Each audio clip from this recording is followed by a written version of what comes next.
Muy buenos días, son las 6 de la mañana de este jueves 3 de agosto de 2017.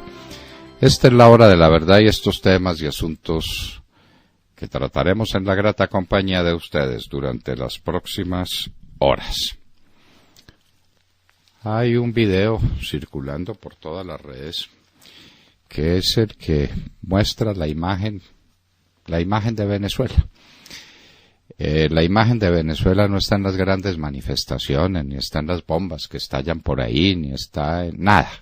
Es ese video, donde un matón, probablemente cubano, le pega unos balazos a un jovencito y a una niña que lo acompañaba porque le dio la gana. Esa fue la policía que montó Maduro allá con los cubanos, y esa es la policía que nos está montando aquí el general Naranjo, también con los cubanos. De manera que los invitamos a ver ese video. Les advertimos, es demasiado duro. A nosotros nos partió el alma. Si no quieren ver cosas demasiado duras, no lo vean. Pero es que eso es lo que se nos viene encima. Esos amigos del general Naranjo, los cubanos, los que van a venir acá, disparan así como le dispararon a ese muchachito y a esa niña allá en Caracas. ¿Qué pasó con el nombramiento de Juan Carlos López? Pues que Santos logró prácticamente unir al país por primera vez, lo unió a todos para rechazar semejante nombramiento. Ya hay datos muy precisos de cómo Juan Carlos López destruyó a Millonarios y cómo se robó a ese equipo. Y esa es su tarea pública más significativa. Lo otro es organizarle fiestas a Rafael Pardo. Entonces, en pago de las fiestas, lo nombran nada menos que director del Instituto Colombiano de Bienestar Familiar. Salen los liberales a defenderlo porque pues el doctor Serpa es parecido, pues que no se les olvide que el doctor Serpa fue el que le llevó la plata a la monita retrechera en San Andrés, diciendo que eran elementos de campaña. Y no se les olvide que todavía no he explicado por qué le mataron al chofer aquí en el Parque Nacional. Entonces, pues tienen la misma textura moral, de manera que Serpa apoya a López con el mismo fervor con que López apoya a Serpa para explicar lo que Serpa hace, y las fotografías con el ELN. ¿Qué pasa? Es que tenemos mala memoria, y como Serpa nos da cierto pesar ya por su senectud y porque está gagá, pues le toleramos ciertas cosas. El único colombiano, o los únicos que salen a apoyar, son unos de esos irreductibles liberales a apoyar el nombramiento de Juan Carlos López, que le repugna a todos los colombianos, a todos. En eso Santos unió al país. Las declaraciones de William Bromfield ante el Congreso de los Estados Unidos. Esto sí es lo más grave que le ha pasado a Santos. Lo veíamos venir. Sabíamos que así era, pero la gente no nos pone atención. Bromfield, que ha sido muy amigo de Santos y muy amigo de Sergio Jaramillo, era el que recibía a Sergio Jaramillo para que hablara en contra nuestra, en contra de los enemigos de la paz. No tuvo más remedio que decirle al Congreso de los Estados Unidos la verdad. ¿Y qué les dijo? Les dijo lisa y llanamente que los Estados Unidos no pueden soportar el aumento de coca sembrada en Colombia, porque eso es cocaína para envenenar a la juventud americana. Allá hay un problema de orden público, allá hay un problema de higiene, allá hay un problema de educación, con la proliferación de la cocaína en las calles de los Estados Unidos, procedente de Colombia, procedente de Juan Manuel Santos y de las FARC, que están dedicados al negocio de la cocaína y mandándola para Venezuela para soportar también de paso ese régimen. Bromfield lo dijo claramente, esto va a crear un problema bilateral político con los Estados Unidos. Suspendieron la fumigación, no nos podíamos oponer, e intervino la Corte. Claro, la Corte Constitucional, que es la culpable de todas las tragedias que ocurren en este país, el equivalente al Tribunal Supremo de Justicia de Venezuela. Entonces Braunfeld dijo, eso lo tuvimos que respetar, pero no le vamos a soportar a Colombia el aumento en los sembrados de coca. Entonces dijeron que iban a hacer erradicación manual. No estaban preparados para eso, lo dijo Braunfeld ayer, porque Braunfeld sí sabe que este payasito ministrico de Luis Carlos Villegas miente y que el general Naranjo, que es un mentiroso profesional, miente cuando dicen que están erradicando cultivos. No los están erradicando. Nos estamos llenando de más coca por todas partes porque ese es el único negocio productivo que hay en Colombia. Bueno, ese y el del oro, corregimos. Lo de Braunfeld es de una gravedad inmensa. Como lo de la ONU. La ONU por primera vez, estos izquierdistas mamertos de la ONU salieron a decir lo que tenían que decir. Que no se les olvide que la Corte Penal Internacional es una organización de la ONU. No se les olvide que el Pacto de Roma está al cuidado de la ONU, el Tratado de Roma. ¿Y qué tienen que decir? Que la amnistía y el indulto está comprendiendo a personas que han cometido delitos que no pueden ser amnistiables ni indultables. La ONU, el amigo, el aliado, el alcahueta, la Celestina de Santos, se viene contra Santos. De manera pues que ayer tuvo la doble noticia de que los Estados Unidos le dicen usted nos va a crear un problema bilateral y político porque no le admitimos que siga alcahueteando a sus socios de las FARC con la siembra de coca.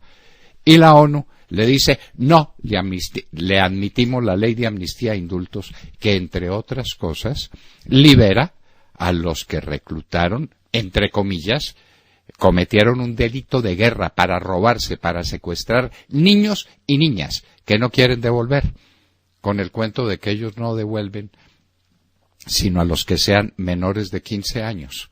De los 15 a los 18 son combatientes. La ONU no les tolera eso, se lo dijeron ayer a Juan Manuel Santos. Esas son, sin duda, las noticias del día.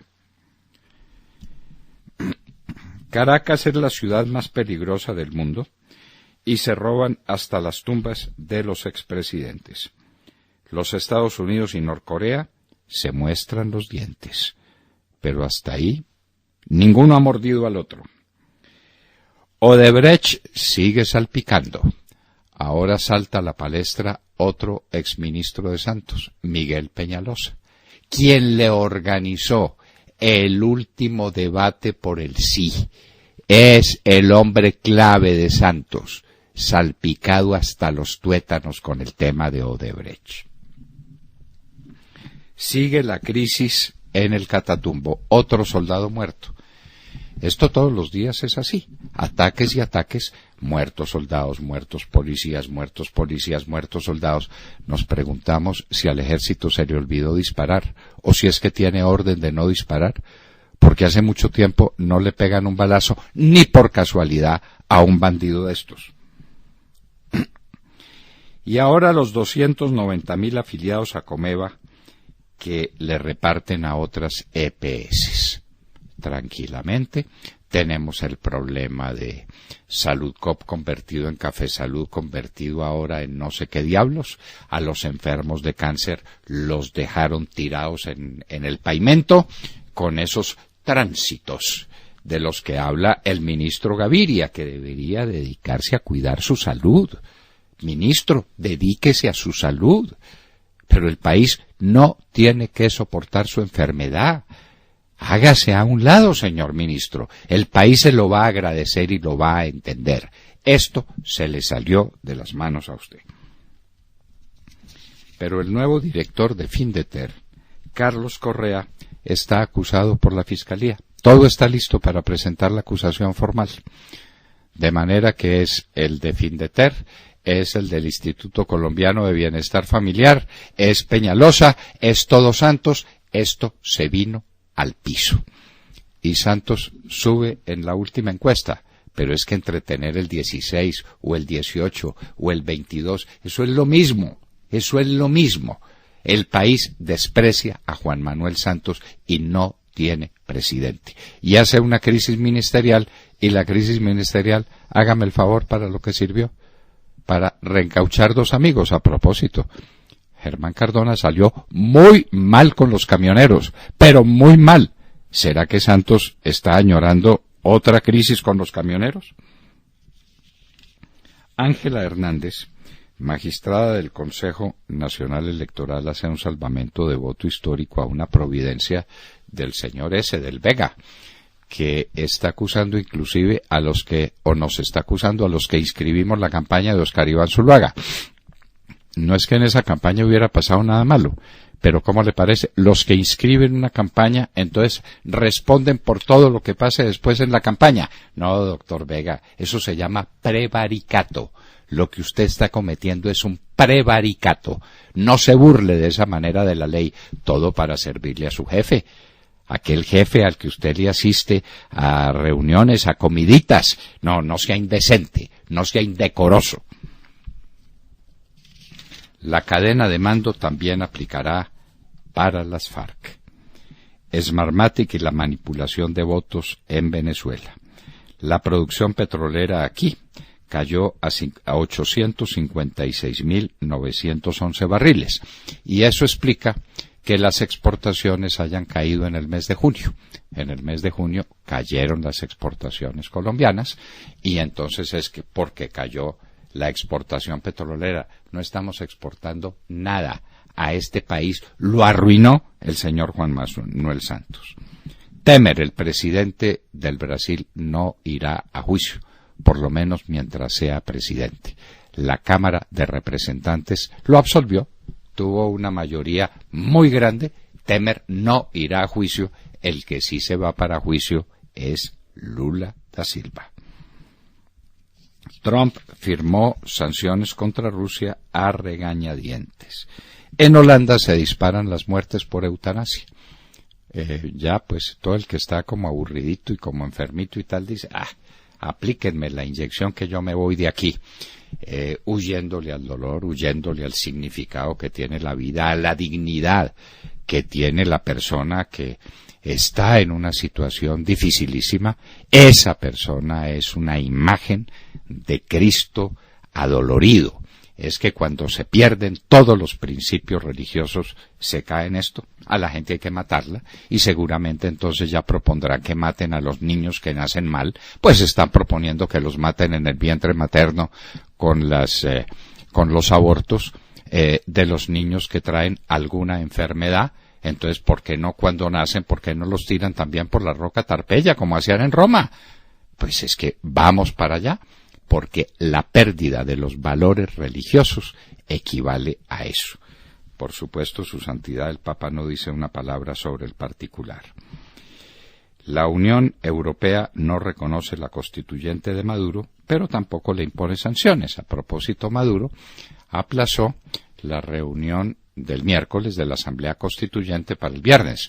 Tiene problemas, y tiene problemas serios con Diosdado Cabello, a quien no le quiere entregar el poder, y quiere que la presidenta de la Constituyente sea la primera combatiente, Cilia Flores, porque se dio cuenta este majadero de que había creado un monstruo que, por supuesto, iba a tener un poder superior o va a tener un poder superior al de él.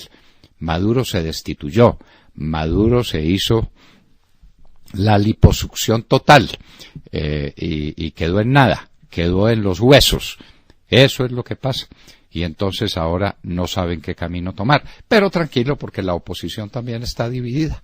Ramos Salud pide que vayan a las elecciones, se concentren en las elecciones de final de año, de manera que traicionen todo lo que se hizo en este tiempo. Los jóvenes muertos no importan, nada importa, nos vamos para las elecciones. La oposición venezolana está manteniendo a Maduro en el poder. Y hoy en la historia recordaremos el momento clave de la historia griega, cuando los macedonios derrotan a los atenienses. ¿Recuerdan, han oído hablar ustedes de las Filípicas de Demóstenes? Aquí pues tenemos un nuevo Demóstenes, ¿no? El Demóstenes del teleprompter. El Demóstenes de verdad. produjo las Filípicas. ¿De qué se trató? Y eso que tiene que ver con la batalla de Queronea, y eso que tiene que ver con la conquista del Asia, y eso tiene que ver con todo el proceso de transculturación del Asia desde Grecia, se los contaremos en Hoy en la Historia. Los invitamos a que nos sigan en nuestra señal de internet a través de Mundo Radio y de TuneIn, escribiendo La Hora de la Verdad. Audio de alta calidad para que usted nos pueda escuchar en su smartphone o tablet en cualquier parte de Colombia y del mundo. Nos pueden sintonizar también a través de nuestros diales 710 AM en Medellín, 1200 AM en Cali y 970 AM en Bogotá, de Radio Red de RCN. En Radio Sabana de Sincelejo nos sintonizan a través de los 1370 de la AM. Y en nuestras redes sociales estamos minuto a minuto con las noticias, el análisis, las entrevistas, la cultura, los deportes, la economía y todos los temas que son noticia en Colombia y el mundo.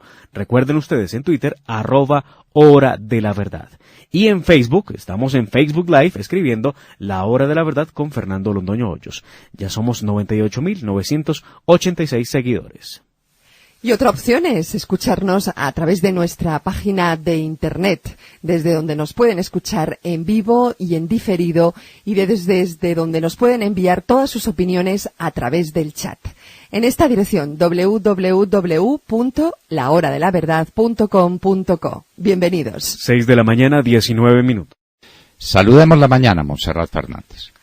Muy buenos días a todos. Pues así es, aquí estamos con muchas noticias y hay que hablar de un problema, y un problema muy grave que yo creo que ya estalló. El aumento desproporcionado en los cultivos de coca aquí en Colombia es mucho más que una simple estadística. El tema es tan serio que ayer Estados Unidos, a través del secretario adjunto de Estado para la Seguridad y la Lucha Antinarcóticos, William Brownfield, lanzó una advertencia. Si no se ataja pronto el aumento de la producción de coca en el país, Colombia podría tener problemas políticos y bilaterales. Y añadió, para que quedara más claro de una vez por todas, que si no llegamos a una solución aceptable, dijo William Brownfield, para ambos países bastante pronto vamos a tener problemas políticos bilaterales, y eso es lo que quiero evitar. William Brownfield llamó a las cosas por su nombre y acusó a las FARC de ser el facilitador número 1 en el aumento de cultivos de coca en el país. Y recordó que desde que comenzaron las negociaciones de paz con las FARC hay un aumento del 130% en los cultivos de coca durante 3 años. Señalando también que la decisión del gobierno de Juan Manuel Santos de no continuar con la fumigación aérea no fue afortunada. Brownfield abogó por la erradicación aérea, por la extradición también, y tras la audiencia en el Senado, el embajador de Colombia en Estados Unidos, Camilo Reyes, defendió lo que él denominó, y parece un chiste, pero es en serio, eso dijo, robusta estrategia contra el narcotráfico de su país. En esa audiencia también se habló del aumento de asesinatos y amenazas a los derechos humanos y los activistas sociales en Colombia, y de los nexos evidentes que hay entre narcotraficantes colombianos y una red de funcionarios venezolanos implicados en el negocio de la droga.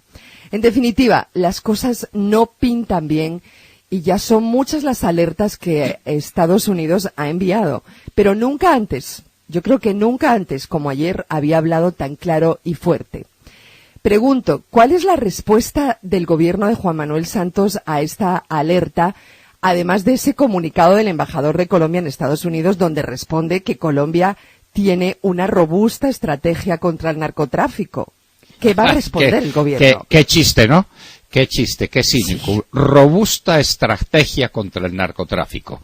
Ni extradición, ni fumigaciones, ni erradicación, ni extinción de dominio. Nada, nada. Colombia, no, la única estrategia con el narcotráfico es apoyarlo. Que eso es lo que está haciendo Juan Manuel Santos con las FARC. Apoyar el narcotráfico, el maldito negocio que se tragó a Colombia. Pero ya se lo dijo William Brownfield, y no en cualquier parte, Montserrat, ¿no? Recuerde. Sí, en el Senado. Sí. Lo dijo ante el Congreso de los Estados Unidos. Nada menos que eso, nada menos que eso. De manera pues que a otro con ese cuento, Generalito Naranjo, a otro con ese cuento, porque los Estados Unidos no le comen a usted más babosadas sobre el tema. A erradicar cultivos. ¿Cómo los va a erradicar? Ah, no, es que voluntariamente, es que las comunidades, es que las FARC van a convencer a las comunidades para que erradiquen los cultivos. Los Estados Unidos no le van a tolerar ese cuento más. Ese es un cuento chino. Todos saben de sus vecindades con el narcotráfico desde que usted era íntimo amigo del coronel González. ¿Se acuerda? ¿Se acuerda o se le olvidó? Y desde que usted protegía a los Rodríguez Orejuela en la cárcel de Palmira. ¿Se acuerda o se le olvidó?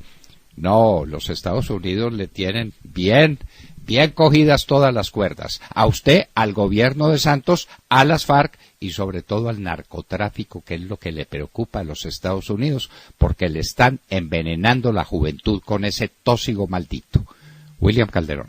Doctor Londoño, buenos días Colombia, gracias por invitarnos a sus hogares y a sus vehículos. Hoy es jueves 3 de agosto del año 17, cuando faltan 369 interminables días para que termine el peor y más corrupto gobierno de la historia de Colombia.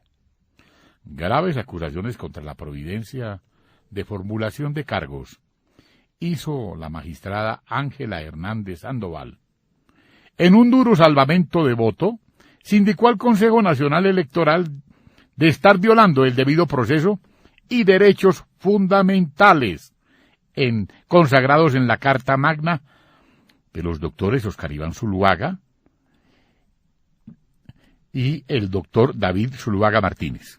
Igualmente, denuncia la violación de todos los derechos fundamentales de los doctores. Periodista Fernando Londoño Hoyos, precandidato presidencial Carlos Holmes Trujillo García y la senadora Susana Correa Borrero, que apenas fueron inscriptores de la candidatura de Zuluaga para las elecciones de 2014, sin que intervinieran en la administración y manejo de la campaña, a pesar de que la Constitución y la ley excluye a los inscriptores de responsabilidad alguna en el manejo de la campaña. Doctor Londoño, ¿cuál debido proceso? ¿Dónde estaba Alexander Vega? ¿Qué es lo que hay ahí? Alexander Vega en las reuniones con Juan Manuel Santos, porque ese no es un magistrado, ese es otro sirviente de Santos. Bueno, como los de la Corte Constitucional, William, es que aquí no vemos la viga en nuestro ojo, sino la paja en el ojo ajeno. Entonces nos parece terrible el Tribunal Supremo de Justicia de Venezuela y la Corte Constitucional de aquí es peor. Nos parece terrible Tibisay Lucena y resulta que Vega es peor. Entonces, ¿de qué nos estamos quejando? ¿Y por qué? Y la cosa, y Venezuela, y qué cosa tan terrible y tal. Nos estamos quejando de los matones venezolanos que asesinan a sangre fría a esos muchachos. Esa imagen es la imagen trágica de Venezuela. Mírenla en nuestra página de internet. Espero que ya la tengamos montada. Espero que sí. Sí, señora, ahí está. Bueno, muy bien. Lo más terrible que se haya visto en... Bueno, muy bien, muy bien. Y eso es lo que nos está montando aquí el general Naranjo. Esos son los tipos que están preparando aquí en Facatativá. Los están entrenando para eso, para venir a asesinar a sangre fría a la gente, a los enemigos de la paz, porque así los llaman. Entonces, a nombre de enemigos de la paz, nos van a asesinar a todos. Y el general Naranjo es el capitán de esa empresa y para eso lo nombraron vicepresidente. Uy, qué miedo. Ah, bueno, y él es experto en ese tipo de cosas. Tenemos Diosdado Cabello propio. Ah, pero peor, pero este es peor todavía, porque es más ladino. El padrecito. Muy bien, y nos vamos para los Estados Unidos. Cristina Londoño, buenos días. Hola papi, muy buenos días y muy buenos días a todos. Hay indignación en la comunidad hispana de los Estados Unidos y en las organizaciones proinmigrantes, y esto por un proyecto de ley que el presidente Donald Trump apoya y que impondría nuevos límites en la inmigración legal a este país. El mandatario asegura que sería el cambio más significativo al sistema en medio siglo. Y es que esta propuesta haría que la inmigración se base en méritos de los inmigrantes y exige, por ejemplo, que hablen inglés, que tengan buenas ofertas de trabajo, que se puedan mantener sin ayuda del Estado. Pero ¿por qué están diciendo que es un proyecto antihispano? Bueno, porque reduciría las residencias que se le dan a inmigrantes por lazos familiares con personas que ya viven acá. Tendrían prioridad los hijos de inmigrantes, pero no sus familiares. Los autores de esta propuesta son los senadores David Perdue de Georgia y Tom Cotton de Arkansas. Cotton dijo que el proyecto duplicaría el número de residencias disponibles para trabajadores altamente calificados y que no afectaría otros programas de visas para trabajadores pues que son menos especializados. Hay que recordar, por ejemplo, que la organización Trump ha estado solicitando decenas de visas H-2B para trabajadores extranjeros de los clubes privados del presidente Trump, como en Mar-a-Lago, en la Florida, o también como los viñedos de uno de sus hijos en Virginia, y esto es porque no hay suficientes campesinos, no hay suficientes trabajadores agrícolas ni trabajadores de servicio para que ayuden en estos centros multimillonarios, pero las visas se las están dando a los más calificados. El secretario de Justicia, Jeff Sessions, está diciendo por medio de un comunicado que la propuesta ayudaría al país a establecer estándares muchos más altos de ingreso. Hay analistas que dicen que este proyecto de ley tiene muy pocas posibilidades de ser aprobado, pero definitivamente está siendo visto como una bofetada a los hispanos de este país, que son los que más solicitan estas visas y permisos de entrada a estas residencias por lazos familiares. Por otra parte, hay que hablar de la credibilidad del presidente Donald Trump, que está por los suelos. La última encuesta de Quinnipiac University dice que solamente un 34% de los estadounidenses creen que el presidente es un hombre honesto. Este es el punto más bajo de su gobierno. Y es que el mandatario se podría decir que ha hecho más o menos el oso en los últimos días, asegurando, por ejemplo, que el líder de los Boy Scouts lo halagó, lo llamó para halagarlo, y que el presidente mexicano también lo llamó a felicitarlo por su política migratoria. La portavoz de la Casa Blanca tuvo que salir a aceptar que al presidente se le habían confundido datos, que la conversación, por ejemplo, con Enrique Peña Nieto sí se había dado en la cumbre del G20, pero pues que las llamadas no se habían dado, y esto fue luego de que los Boy Scouts y México lo desmintieran. La Cancillería mexicana, por ejemplo, dijo que Peña Nieto sí le había dicho a Donald Trump en esa cumbre que las deportaciones de mexicanos habían bajado entre el año pasado, el 2016, y este año en un 31%, y que notó una reducción de 47% en el número de migrantes centroamericanos que estaban ingresando a México. Dice, sin embargo, México, que fue simplemente datos que estaba compartiendo Peña Nieto con el presidente Trump, pero que en ningún momento se trató de un halago.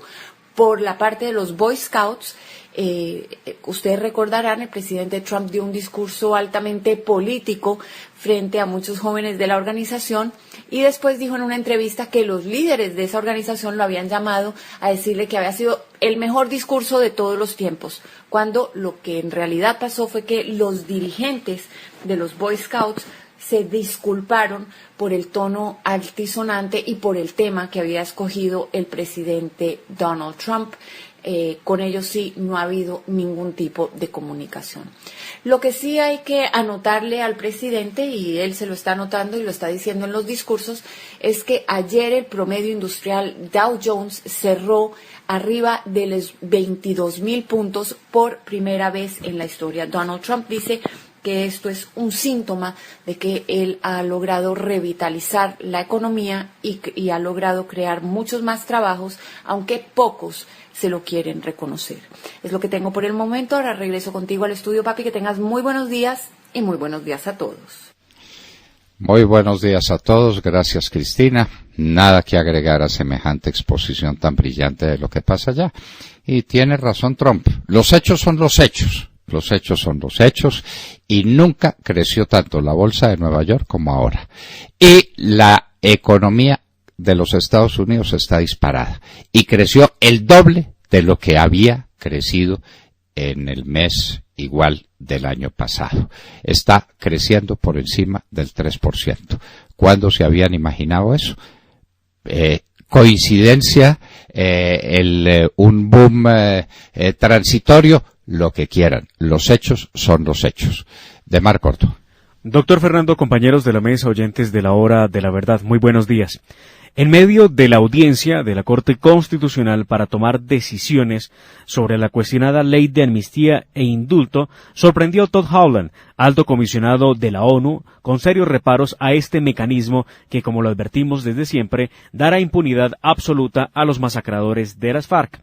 Howland, quien se ha mostrado tan amigo del proceso de impunidad con las FARC, expresó que esta ley que hace su tránsito en la Corte Constitucional entrega beneficios a personas sentenciadas por homicidios de personas protegidas. En la misma audiencia, el fiscal general de la Nación dijo que no era admisible que en el caso de un guerrillero que violó a una niña en una zona veredal recientemente, termine en la Justicia Especial para la Paz y no pague por su crimen. Respecto al caso de los niños, tanto la Procuraduría General de la Nación como la UNICEF, como el mismo Todd Howland, dijeron que no es posible que se limite el delito de guerra de reclutamiento de menores para que solo opere para los guerrilleros que reclutaron niños menores de 15 años, como si los niños de 15 a 18 años no fueran menores de edad y sujetos de especial protección por nuestro ordenamiento jurídico. Claramente, cuando hay reclutamiento de menores entre los 15 y 18 años es violación de derechos humanos, puntualizó Todd Howland, alto comisionado de la ONU. El tema no es de poca importancia, pues, como era de suponerse, la ley de amnistía e indulto no está diseñada para hacer pagar a los terroristas de las FARC por sus crímenes de guerra y de lesa humanidad, porque si así fuera, veríamos, por fin, a Timochenko, Márquez, Santrich, Lozada, alias El Paisa, y los demás esperando una sentencia en su contra y no haciendo política y brindando charlas de paz en las universidades de Colombia. Bueno, nada más claro que lo que dijo ayer el señor Howland, que había estado tan silencioso y tan amigo de las FARC. Entonces ahora sí le tiraron las orejas desde arriba y le dijeron cómo es que usted está permitiendo y alcahueteando la impunidad total para quienes han cometido crímenes de guerra y delitos de lesa humanidad. Esa impunidad se le dañó, señor Santos, se le dañó. Ya ni las Naciones Unidas, las alcahuetas que ha tenido hasta ahora, lo acompañan. Lo del señor Howland es el canto del cisne. Se le acabó. Ni crímenes de guerra, ni delitos de lesa humanidad son amnistiables. ¿Y qué pasa? Porque hablaron del caso de una niña que violó a un guerrillero y los 11.000 procesos que tiene la Fiscalía por secuestro, por violaciones y por abortos forzados de niñas. ¿Esos qué? ¿Esos son amnistiables e indultables? ¿Esos se les van a perdonar a estos salvajes? Bueno, señor Howland, tiene mucha tela para cortar. Vanessa Araujo. Doctor Fernando, buenos días y buenos días para nuestros queridos oyentes. Ayer fueron dos los temas principales en Venezuela. El primero, las revelaciones de Smartmatic, el proveedor del software para el sistema electoral usado el pasado 30 de julio. Esta empresa afirmó que tiene pruebas de que los resultados de la votación para elegir a los constituyentes fueron manipulados. El segundo tema es la división al interior de la MUD, un asunto que ya se sabía, que viene de hace bastante, pero que solo esta semana se convirtió en debate público. El lunes en la noche, Antonio Ledesma, el alcalde de Caracas, que fue secuestrado de nuevo por la tiranía chavista, subió un video en sus redes sociales afirmando que reconocía que la MUD le había fallado al pueblo venezolano por estar pensando en egos e intereses personales. Ayer, Henry Ramos Alub, expresidente de la Asamblea Nacional y actual diputado, dio a conocer que su partido, Acción Democrática, irá a las elecciones regionales de alcaldes y gobernadores que se realizarían a finales de este año. Desde luego, esta noticia causó mucho más revuelo e indignación que las declaraciones de Smartmatic sobre el fraude, y es que millones de venezolanos que han salido a las calles, que han puesto en riesgo su vida, las madres que han visto a sus hijos morir intentando recuperar la libertad del país, se sienten indignadas. Los venezolanos han sido traicionados. La dirigencia opositora no tiene un plan, no está unida y una parte está negociando con Maduro. Dentro de la MUD, ya algunos líderes como Freddy Guevara, el vicepresidente de la Asamblea Nacional, han salido a rechazar públicamente las intenciones de Ramos Salud. Por su parte, María Corina Machado afirmó que quienes se inscriban en las regionales se quedarán solos. Los venezolanos, los que están poniendo todo en riesgo, que salen con escudos de madera y piedras en la mano a enfrentarse a militares cubanos armados, ven como personajes como el presidente de la Asamblea Nacional, Julio Borges, dicen que hay que esperar a que la dictadura, abro comillas, se quiebre sola. El pueblo venezolano es valiente, sigue en la calle resistiendo, pero sin un liderazgo honesto, sin gente que trabaje por tumbar a la tiranía y no por conseguir un pedazo del poder, es imposible que Venezuela salga del socialismo y de la crisis en la que se encuentra. Sí, señora. Eso es lo que está pasando en Venezuela. Una tiranía insoportable y una oposición dividida. No nos engañemos. Eso es lo que está pasando, y no de ahora, sino desde hace mucho tiempo. Maduro no se ha caído porque no tiene para dónde caerse. Lo hemos dicho tantas veces. Falta que en Venezuela llegue un acto de grandeza como los pactos de Benidorm y Siches. ¿O será que faltan hombres como Laureano Gómez y Alberto Lleras? Y como Mariano Ospina, que dirigió aquí la Declaración de los 20. Y como Guillermo León Valencia, que se convirtió en el líder único de la oposición y de la resistencia. Lecciones que no han querido aprender los venezolanos. No por eso andan como andan, porque nadie tiene derecho a montar una tiranía como la que montó Maduro. Pero si la quieren tumbar, la primera condición es la unión. Unión que, entre otras cosas, impidió el Papa Francisco cuando todo estaba listo y salió con su cuento de las conversaciones de paz. Él sabía muy bien lo que estaba haciendo y lo consiguió. Tata Castro. Doctor Londoño, compañeros y oyentes, muy buenos días. Ayer fue confirmada la lesión del colombiano James Rodríguez. Un examen minucioso de la unidad médica del Bayern de Múnich determinó que el futbolista sufrió una lesión muscular en el muslo posterior derecho, pero no fueron claros en el tiempo que se tomará la recuperación. Solo se dijo que el club no podrá contar con el jugador en las próximas semanas, lo que abre la duda de si podrá llegar a tiempo para los juegos de la eliminatoria de la Selección Colombia. El diario Bild de Alemania asegura que James estará de baja por un mes, lo que complicaría su presencia con la Selección Colombia para los partidos frente a Venezuela y Brasil el próximo 31 de agosto y 5 de septiembre respectivamente. El Bayern inicia oficialmente la competencia este sábado en el partido de la Supercopa de Alemania, donde se enfrentarán al Borussia Dortmund, partido para el cual el colombiano quedó descartado. Y la Bundesliga, el torneo más importante de ese país, se inicia la tercera semana de agosto, en la cual el Bayern debuta el viernes 18 contra el Bayer Leverkusen. Según el mismo medio alemán Bild, James tampoco estará en ese juego y es incierto si podrá llegar al siguiente, el 26 de agosto, justo antes de que deba viajar a Colombia para la concentración. Doctor Londoño, esto pinta que si el colombiano no se recupera pronto, el Bayern no lo va a prestar. Los árbitros también son responsables. Yo no sé si ustedes vieron la tanda de patadas que le pegaron a James Rodríguez en ese partido. Y el golpe que le pegan en el muslo es perfectamente visible. Y a ese tipo no le sacaron ni siquiera tarjeta amarilla. Los árbitros son responsables porque son unos alcahuetas.